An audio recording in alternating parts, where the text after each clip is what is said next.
Hola, aquí Augusto Townsend. Hoy vamos a explicar vía comité, sin dueños de la verdad, dos noticias que tienen que ver con la policía. Una está relacionada con una ley aprobada ayer en el Congreso que excluye a los policías de recibir mandatos de prisión preventiva o preliminar si matan o lesionan a alguien haciendo, entre comillas, uso reglamentario de sus armas. Y otra es una propuesta acordada en el Consejo de Estado para reinstaurar el llamado fuero militar policial. ¿Son estas propuestas positivas en la lucha contra la delincuencia? Aquí te lo explico.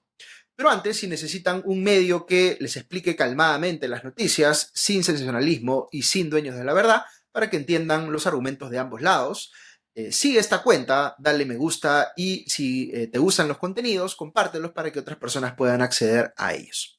Recuerda que publicamos aquí mismo un podcast de lunes a viernes en el que explicamos las principales noticias del día. Pero vamos ahora sí con el tema de fondo. Siempre que analicemos noticias como estas que les he comentado, tenemos que pensar cuál es la narrativa que usa cada lado del debate para justificar su posición y cuáles son los hechos que la sustentan, si acaso ofrece algún tipo de sustentación fáctica.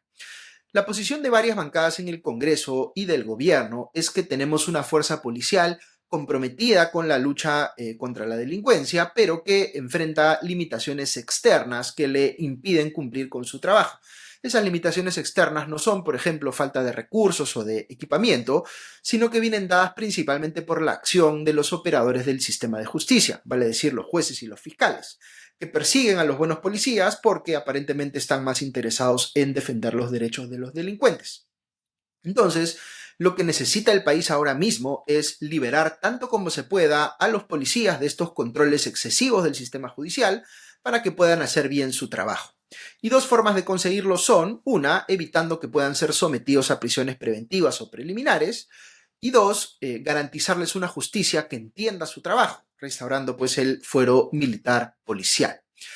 Del lado contrario del debate, la narrativa es muy distinta. Lo que se dice es que, aun cuando puede haber policías muy buenos, hay otros que pueden cometer excesos o incluso delitos en el cumplimiento de su trabajo, y que por tanto tiene que haber controles judiciales a su accionar, sobre todo cuando usan sus armas reglamentarias, porque eso les da un poder que, mal utilizado, puede dañar irreparablemente a ciudadanos indefensos.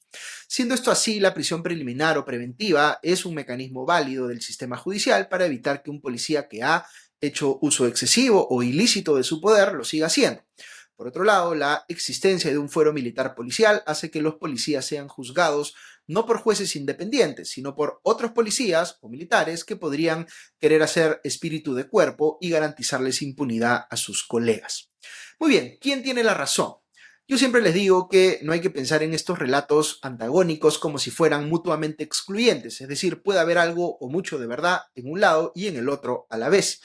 En mi caso personal, que puede no ser el de ustedes, yo veo con mucha preocupación en las noticias múltiples casos de policías en actividad o en retiro que son parte de organizaciones criminales.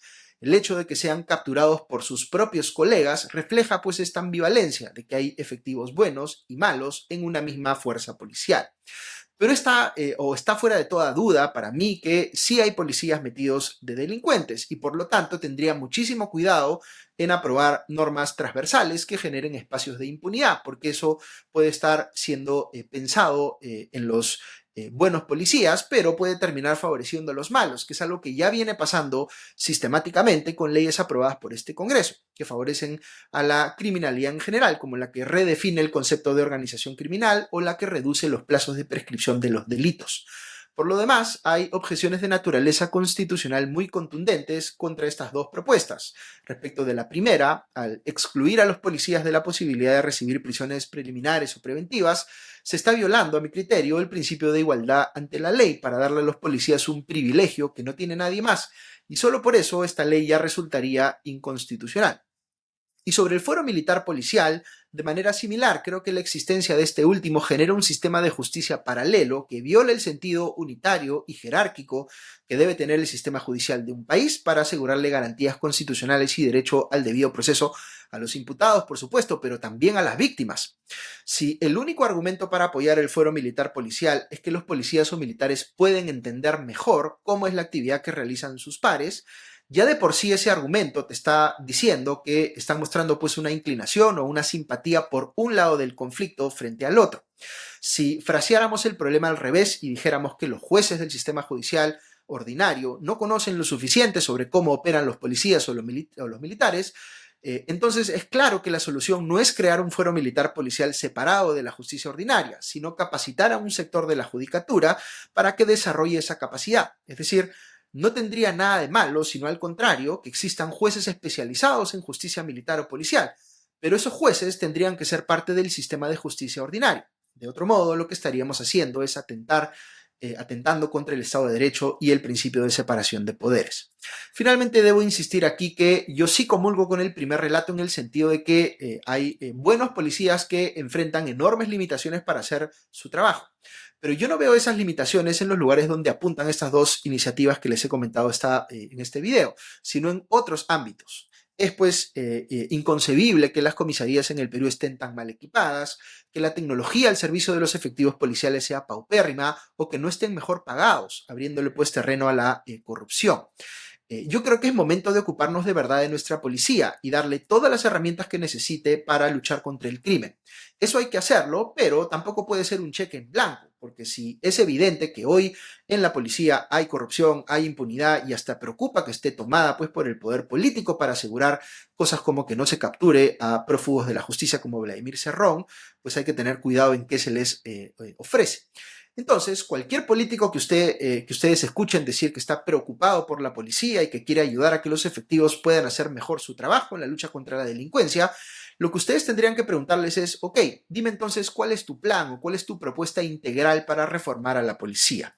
Porque si ese político no tiene mucho o nada que decir en ese sentido, lo más probable es que el problema del desborde de la delincuencia no le preocupe tanto como dice y que más bien esté interesado en hacer demagogia para buscar réditos políticos en el corto plazo.